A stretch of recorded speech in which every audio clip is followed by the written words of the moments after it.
me definiría como una persona curiosa y apasionada sobre todo. Soy luchadora.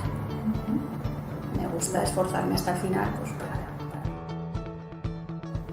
me gusta más resolver problemas y enigmas que memorizar y leer textos. Entonces, una profesora de matemáticas en el instituto que sí que nos transmitió esta pasión por las matemáticas y nos hizo ver las matemáticas desde una posición totalmente diferente.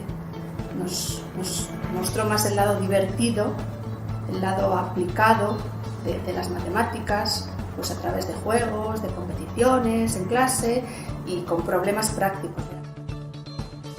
Te proporcionan las posibilidades de realmente dedicarte a una profesión muy variada, con oportunidades de aprender cosas nuevas continuamente y realmente ver el resultado, en general o en muchos casos, de ver el resultado que tiene tu profesión, pues no te voy a decir para cambiar el mundo, pero sí pues para mejorar ciertos aspectos de la sociedad.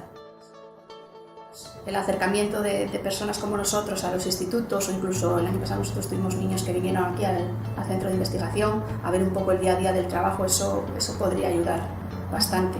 El que vean en qué consiste esa profesión, eso que son lejanas, pero realmente están detrás de cualquier cosa.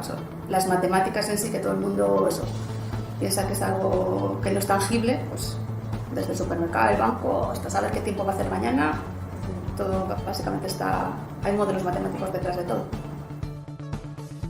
Marcar realmente, creo que mi madre, sinceramente, porque sí que es la persona que siempre me ha transmitido el luchar por lo que he querido y el no ponerme frenos y el poner ganas en hacer las cosas, básicamente.